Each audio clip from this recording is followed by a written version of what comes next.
요한계시록에 기록된 7교회 또한 7지역 중에 가장 잘 살았던 지역이 라오디게아였습니다. 라오디게아는요, 돈이 많아 부자였습니다. 그럴 이유가 있었습니다. 라오디게아는 지도를 펼쳐놓고 보면 내륙에 교통의 요지에 라오디게아가 서 있습니다. 교통이 발전하면 당연히 따라 발달하는 것이 바로 상업이죠. 상업 장사가 잘 되면 모이는 것이 또한 물질입니다. 물질이 많이 모이는 곳이기 때문에 금융업이 또한 발전했습니다.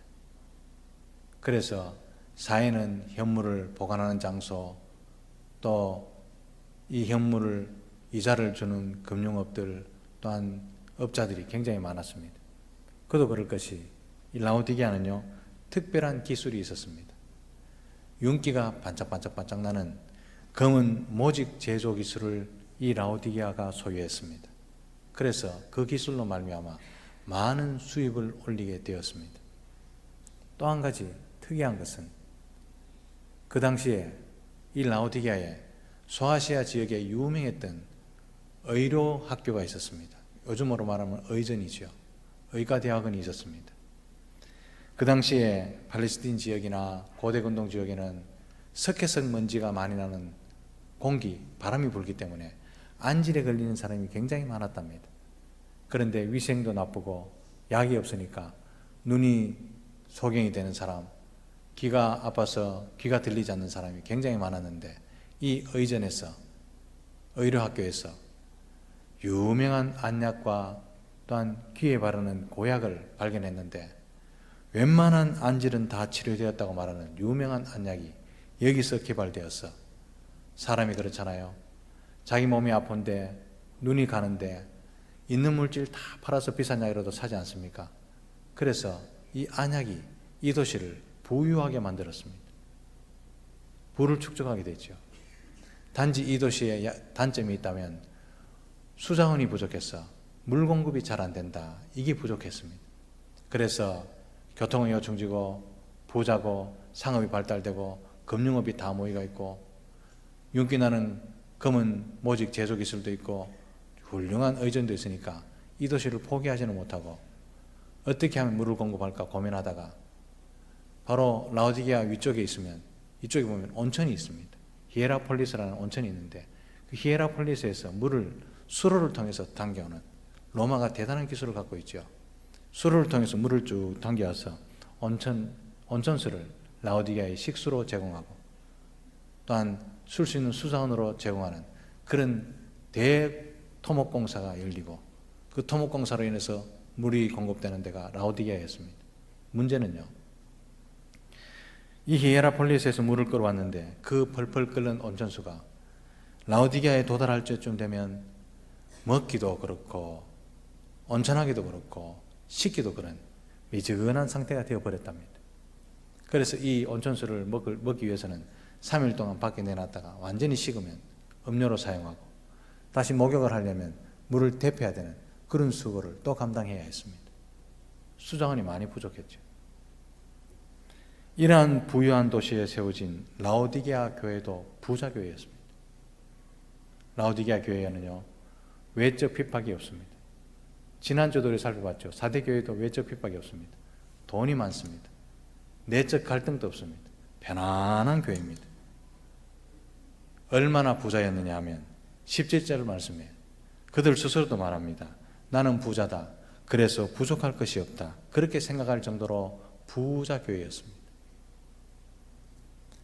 우리가 성경을 다 알고 있으며 책망을 들었다 하는 교회인 줄 알기 때문에 우리는 라오디게아 교회 이처럼 되지는 않아야 되겠다, 사도교회처럼 되지는 않아야 되겠다, 그래 생각하지만요, 우리가 현실이 1세기 안에 들어가 보면 우리 현실이 그러면 우리는 대부분 다 라오디게아 교회가 축복받은 교회고 사도교회가 축복받은 교회지 스무나 교회나 빌라델피아 교회가 축복받은 교회라고 말하는 사람 아무도 없을 겁니다.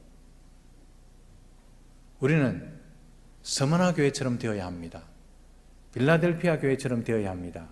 그렇게 이상은 추구하지만 막상 현실 속에 우리 옆에 스무나 교회가 있고 라오디게아 교회가 있으면 서머나 교회는 징계받는 교회, 고난이 많은 교회, 하나님께서 벌을 주시는 교회, 그렇게 생각하고 라오디게아 교회처럼 평안하여 부자가 되고 내적 갈등이 없어 정말로 편안하게 사는 이 교회가 축복받은 교회라고 평가하고 판단하고 생각하기에 100%입니다.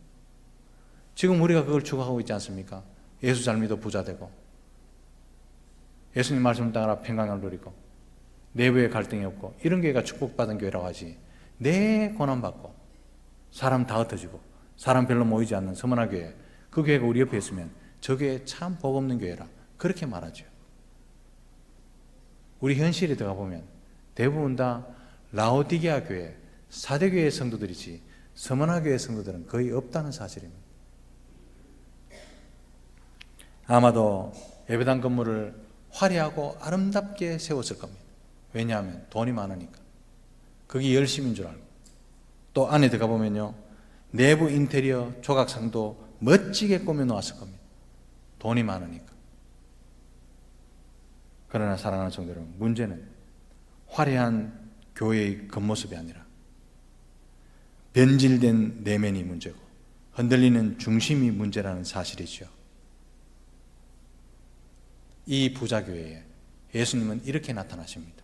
14절에 아멘이시오, 충성되고 참된 증인이시오, 하나님의 창조의 근본이신 이로 나타나십니다.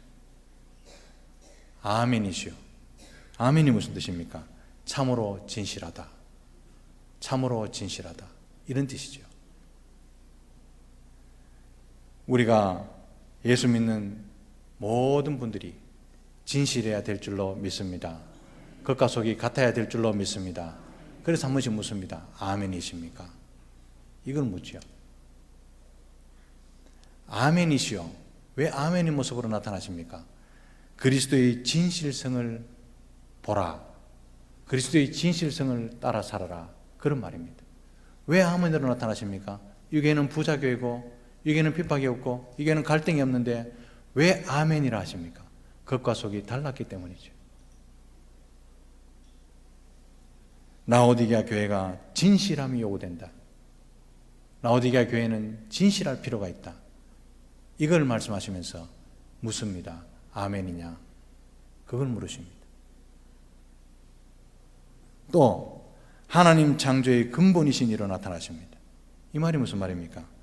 그리스도께서 만물의 중심이라는 뜻입니다. 라오디게아 교회는 그리스도의 몸이고 하나님의 교회였습니다. 그러면 당연히 그 교회의 중심은 하나님이시요 그리스도께서 중심이어야 하지요. 사랑하는 성도 여러분, 우리 삶 가운데, 우리 교회 가운데 그리스도가 중심이면 웬만한 문제는 문제되지 않을 줄 믿습니다. 그리스도가 중심이면 그리스도가 기뻐하시는 일, 그리스도께서 영광 되시는 일, 그리스도께서 영광 받으시는 일, 거기에 고민이 쌓여 있지. 내 기분 나쁜 거, 내 자존심 상한 거, 내 유익과 내 이름이 없어집니다. 근데 라오디게아 교회는요, 그리스도의 교회라는 이름은 있는데 내 자존심, 내 성질, 내 유익, 내 포지션 다 남아 있었습니다. 그래서 말씀하시기를 하나님 창조의 근본이시니 이를 생각하라. 라오디게아 교회는 예수 중심이 아니라 사람 중심이었다는 거죠. 더 나아가서 이야기하면요, 자기 중심이었습니다. 예수를 믿는데 예수는 나타나지 않고 자기만 남아있는 그런 상태가 라오디게아 교회였습니다. 모든 생각을 자기 중심으로 합니다. 모든 판단을 자기 중심으로 합니다. 그리스도께서 영광 받으시리라고 생각을 전혀 안 합니다.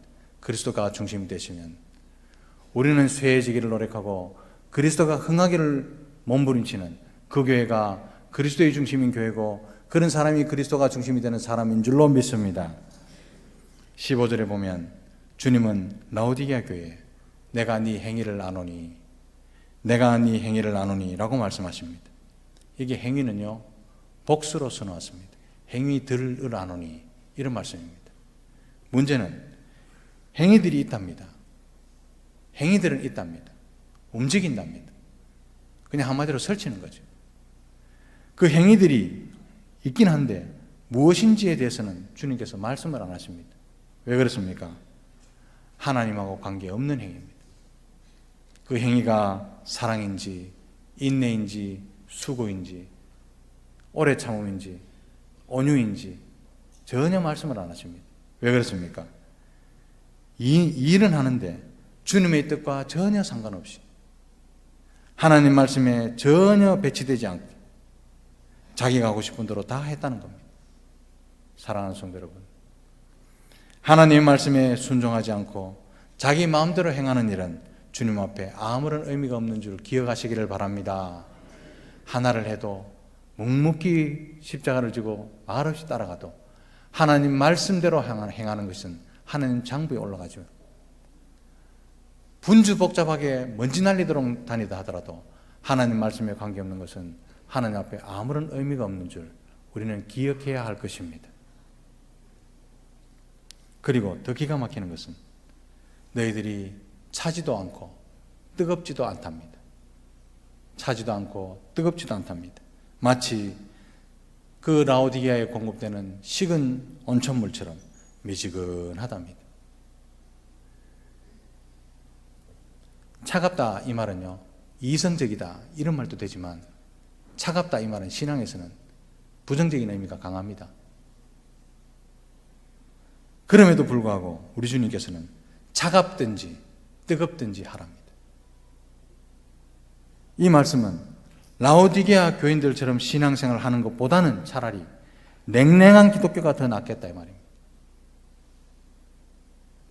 이 말씀은 상당히 엄중한 책망이고 경고의 말씀입니다. 16절에 보면 주님은 라오디게아의 교회의 상태를 미지근해서 도저히 목구멍에 못 넘기겠다. 물에도요 비린내가 납니다. 그런데 아주 차우면 비린내가 안 나죠. 그리고 몹시 뜨거우면 그 냄새가 안 납니다. 구수해지죠. 그런데 미지근한 물에서 비린내가 납니다. 우리 주님 미지근한 물 마시려고 하다가 목구멍에 도저히 못 넘기겠다. 그래서 토해내실 정도가 됐답니다. 여기 미지근함은 미성숙함을 말하지 않습니다. 우리 주님 성숙하고 있는데 완전히 성숙하지 못한 미성숙함을 책망하신 적이 없습니다. 자라라, 그리스도의 장성한 분량까지 자라라 독려는 하시지 책망하시지는 않습니다. 그래서 미지근함은 입술로는 기가 막히게 고백하는데 행동으로는 전혀 증명해내지 못하는 그런 삶, 이중적인 삶을 미지근하다 그렇게 말씀합니다. 사랑하는 성도 여러분, 신앙의 미지근함은 성도가 가장 경계해야 될 영적 상태임을 기억하시기를 바랍니다. 차가운 사람은요 다시 뜨거워질 기회가 있습니다. 내가 왜 이렇게 차가울까 돌이킬 그런 반드시 시간이 있습니다. 그리고 심지어는요 복음을 전혀 모르는 사람도 뜨거운 사랑에 사로잡힐 기회가 그에게는 남아 있습니다. 그러나 미지근한 사람은 정말로 변화되기 어렵습니다. 차지도 않습니다. 자기는 예수 잘 믿는 줄 압니다. 내만큼 예수 잘 믿는 사람 있냐고 이야기합니다. 핍박도 없습니다. 부자입니다. 그런 사람은요 전혀 변화되지 않습니다. 변화되기가 얼마나 어려운지. 미지근한 사람은 되는 것도 없고 안 되는 것도 없습니다. 주님은 그 미지근한 상태를 잘 아시기 때문에 차라리 차가운 것이 낫겠다 그렇게 말씀하신 겁니다. 사랑하는 성도 여러분, 오늘날 2000년도 된 기독교 역사 가운데 이렇게 미지근한 세대가 있었을까요? 말씀을 듣는 것도 아니고 안 듣는 것도 아닙니다. 기도하는 것도 아니고 안 하는 것도 아닙니다. 뜨거움이 없습니다. 차라리 차가우면 낫겠습니다.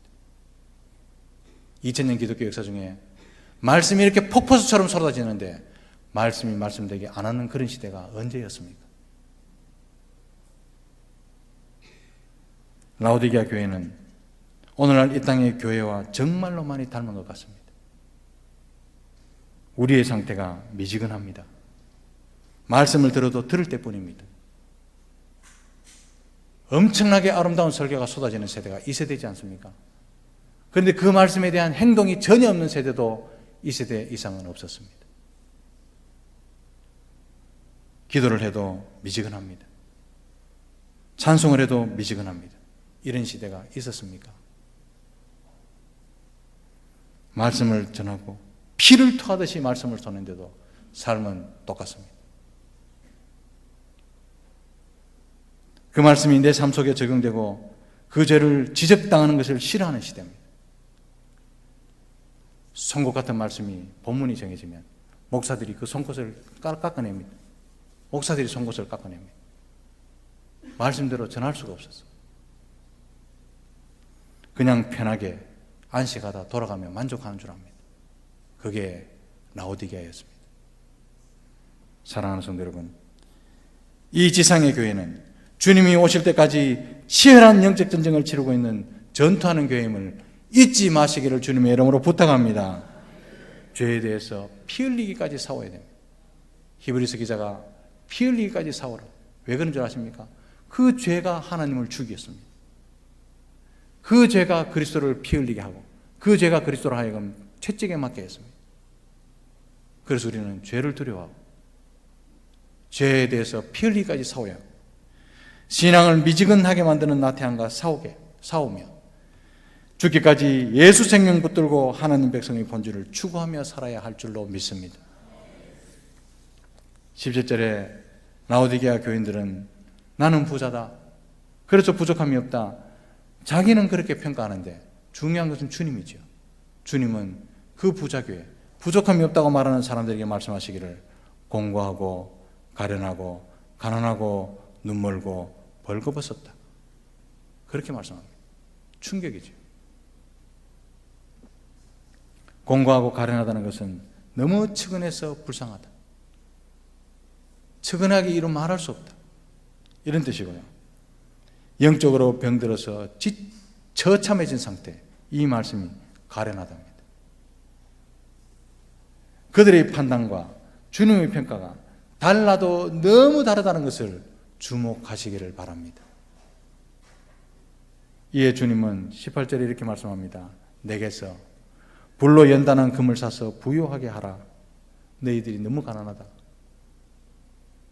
예수님은 금이 많은 것을 부자라고 말씀하신 적이 없습니다. 우리가 추구하고 우리가 부자 되기를 원하는데 주님께서 주님이 심판대 앞에 섰을 때 금덩어리, 돌덩어리 많이 쌓아놓고 왔구나. 그렇게 말씀하실 수 있습니다. 사랑하는 성도 여러분, 우리가 이 땅에서 천년만년 살 것 같으면 그렇게 해도 됩니다. 올 때는 순서가 있었지만 갈 때는 순서가 없습니다. 누가 먼저 갈지도 모릅니다. 천국에는 누가 선배가 될지도 모르죠. 이제는 준비해야 되지 않습니까?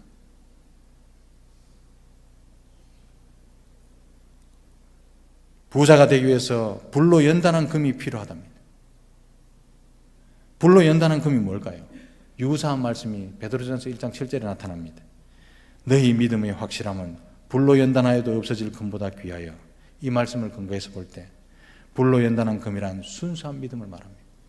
사랑하는 성도 여러분, 이 믿음 가지시기를 주님의 크신 이름으로 축복합니다. 믿음이 무엇입니까? 세상의 금덩어리 그 넘어 계시는 그리스도, 세상의 고난 그 넘어 멸류관을 들고 계신 그리스도, 그것을 보는 것을 믿음이라 말합니다. 그것을 바라보기 때문에 현실에 그 수고와 어려움을 인내하는 것을 믿음이라 말합니다. 세상적으로 잘 사는 것보다 믿음으로 사는 길이 참된 풍성함이 있다는 사실을 우리 주님께서 말씀하시기를 불로 연단한 금이 필요하다. 그렇게 말씀하십니다. 또한 흰옷을 사서 입어 벌거벗은 수치를 보이지 않게 하라 말씀합니다. 지난주도 말씀드렸다시피 흰옷은 하나님 앞에 의롭다 하심을 받는 그 순간, 그것만을 이야기하지 않습니다. 흰옷을 입고 믿음으로 살아가는 전생애를 말합니다. 그래서 흰옷은요 입혀지는 거죠. 저분 확실히 달라. 저분은 거룩한 분이야. 저분의 중심은 다른 게 있어. 이게 흰옷입니다. 겉으로만 그럴듯하게 믿을 것이 아니라 믿음으로 진실하게 사는 그 생활을 회복하라 말씀하십니다. 그리고 그 도시에 유명한 안약 이야기가 나옵니다. 안약을 사서 눈에 발라 보게 하라. 영적인 눈을 치료하랍니다. 언제까지 금덩어리만 보고 언제까지 세상 재미만 보겠느냐? 믿음의 눈으로 위의 것을 바라보고 영적인 것을 바라보며 진실로 부자가 되는 방법을 분별하라. 그 말씀입니다. 사랑하는 성도 여러분, 여러분의 영안이 열리고 믿음의 눈이 열려서 세상 사람들이 보지 못하는 것을 보고 사시기를 주님의 크신 이름으로 축복합니다. 세상 영광, 세상 재미만 보지 말고 영원한 것을 볼 줄 아는 그 눈을 간직하시기를 주님의 이름으로 축복합니다. 19절 말씀에 주님께서는 말씀하시기를 내가 너희를 미워하기 때문이 아니고 사랑하기 때문에 이렇게 말씀한다. 사랑하기 때문에 이렇게 부탁한다. 그렇게 말씀하시죠. 사랑하는 성도 여러분, 이 말씀을 통해서 우리 주님은요, 그들은 외식으로 변질되고 근성으로 예수를 믿었지만 그래도 주님은 그들을 포기하지 않으신다는 사실을 확인할 수 있습니다.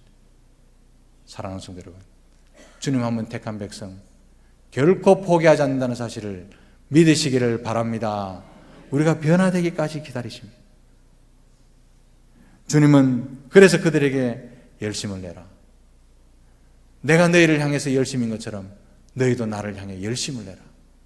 그렇게 말씀하시죠. 라오디게아 교회는 세상 재미에 푹 빠져서 영적인 열정을 다 잃어버리고 미지근하게 되었습니다. 그래서 기도해도 열정이 없습니다. 백날 기도해도 변화가 없습니다. 수천 번 설교를 들었는데도 열정이 없어. 말씀이 말씀되게 할 수 없습니다. 들을 때는 심각하게 듣는 것 같은데 가서 이야기하면 입에서 온갖 세상 이야기, 개구리, 뱀이 다 튀어나옵니다. 그래서 주님께서는 그것을 회개하라 그렇게 말씀하십니다. 회개가 무엇입니까? 마음을 돌이키다. 생각을 바꾸다. 생각을 바꾸다. 후회한다가 아니고 생각을 바꿔야 가치관이 변화되고 가치관이 바꾸면 세계관이 변화되고 세계관이 변화되면 행동이 변화될 줄 믿습니다. 행동이 변화되면 내가 바뀌었다고 말할 필요가 없습니다. 그래야 예수 믿는 겁니다. 더 기가 막히는 것은 20절 말씀이에요. 그들을 그토록 사랑하시고 오래 기다려주시는 그들을 진실로 사랑하는 주님을 밖에 세워뒀답니다. 하나님 오래전부터 밖에 계셨습니다. 이 라오디게아 교회, 화려한 교회, 아름다운 교회에 들어오지 못합니다. 요한계시록 3장 20절을 두고 예수 안 믿는 사람 전도용으로 쓰는데 전도용이 아니라 자기 딴에는 잘 믿는 사람, 자기 딴에는 축복받은 사람이 주님을 밖에 세워뒀으니까 불러들이시고 예수 중심으로 살아라 이 뜻입니다. 우리 주님 오랫동안 밖에 계셨음에도 불구하고 주님은 그들을 포기하지 않습니다. 중심에 모셔드리지 않지만 섭섭해하지 않습니다.